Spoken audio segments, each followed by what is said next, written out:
Hallelujah. Hallelujah. Tâu pa hội na, tâu pa phát nôm hi man na ivek pina itu na pan ting tâu khom ni mo.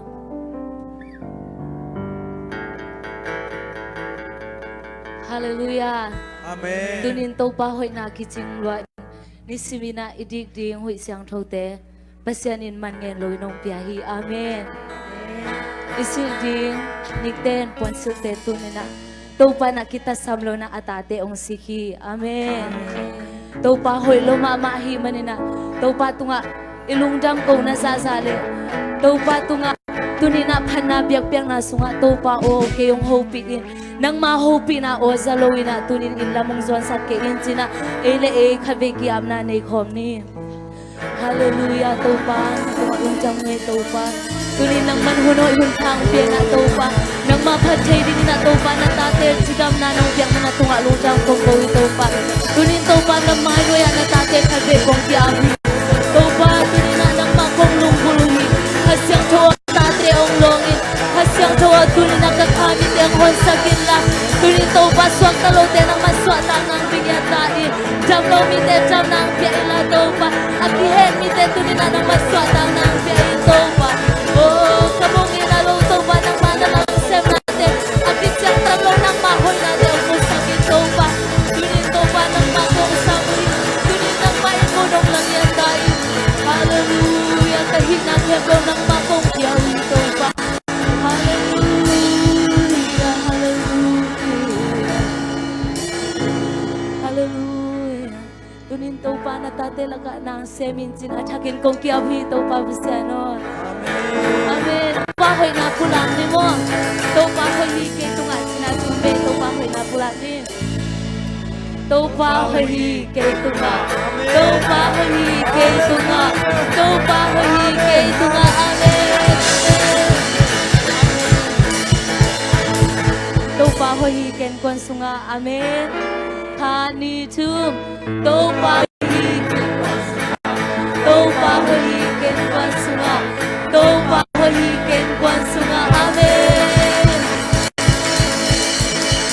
Tau pahoy hi sangkate sangkana a. Nasemte nasem na inom te inom na. Amen. Hani tum. Tau pahoy hi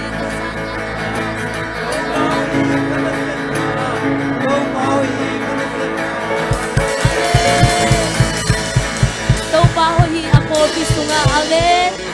Hani tum. Tau pahoy hi apo bisunga. Tau pahoy hi apo bisunga. Tau pahoy hi apo bisunga. Amen.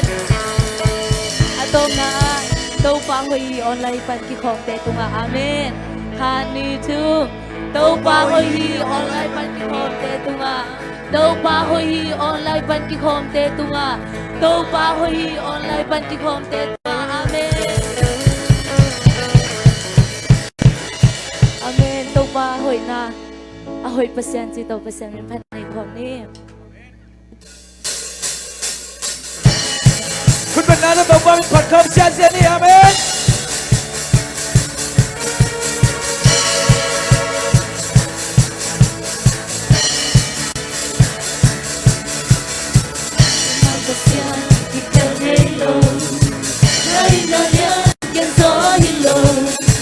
Sampai nanti lampau nampak pasyan ang loren. Nampak na ang sorilo. Aku pikir kiling lelo. Tinanong letolong letong lawi aton tu. Aton tung na hoy hi đâu pa.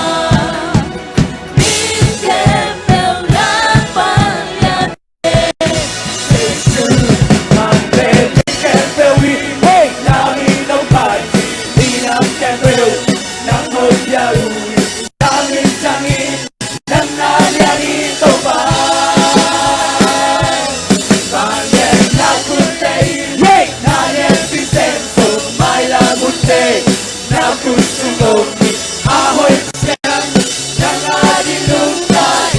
Cuman pasyan,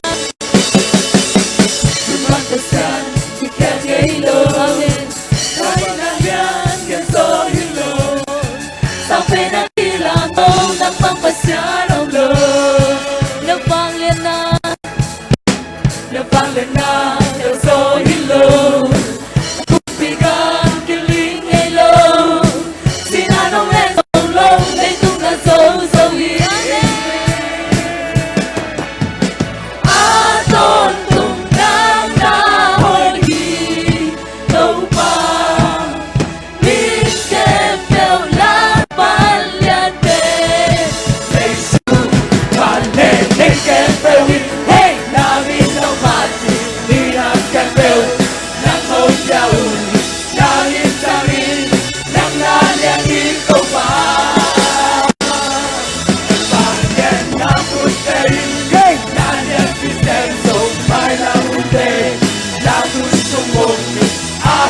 pasyan ng ating lungtahin. Manelay kempewin, namin ang patin, minang kempew, ng mongyahuhin, namin tangin, ng nalalito pa. Pangyan na kutay, nalit isenso, may lamute, nakusumongin, ahoy pasyan, ng arinong Leito kempel na uki, kahit natin ang karin, kalusin kempel ng pekong iti.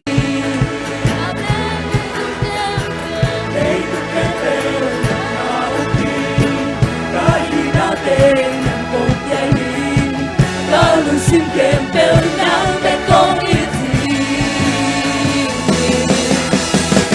Leito kempel ng nauki, kahit natin ang pagyayin, kalusin kempel ng pekong iti. Leito kempel ng nauki, kahit natin ang pagyayin, kalusin kempel ng pekong iti. Manelay kempewin, namin ang pating pinang kempel, ng ongyaw, namin tangin, ng nalalito ba? Panyan na kutay, natin pisenso, may lamunde, nakusumong, ahoy pasyan, ng ating lungtahin.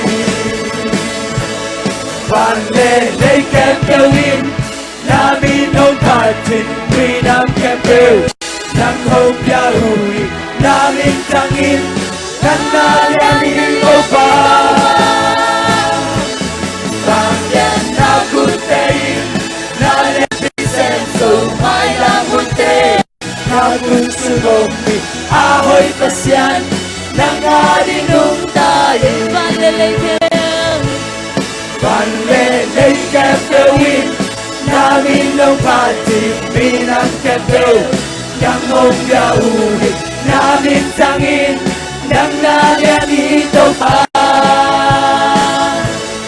Pangyan na kutay, natin pisenso, may lamunde, nakusumong, ahoy pasyan, ng ating lungtahin. Amen. So, ahoy pasyan kutben na totoo ba kani? Amen. Hallelujah. Ito pa min pananay komlay ni.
Cầu Giêsu nắng bóng các tôi chẳng quả má ông kinh hành thiên nhiên khi lo chẳng mong lời mà dân ta Giêsu ta cũng đi bà dâu na hi nắng bóng nhà cũng đi chẳng mong lời mà đồ ta áo thế nó có sung ổn đi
เสียงตังโลนองอินะหางอิลุงจำลองตัวปะอาเมนฮาเลลูยาอากิเสียงตังโลนองเฮปปี้นะหางอิลุงจำลองตัวนางมาsangเปลี่ยนพนักกงกุยตัวปะพนักเฮปปี้นางมากงเบียวฮีตัวปะนางมpinate hang ilung jam ko sa sumisan ko kaya bito pa besa. Amen. Take minute na to kini.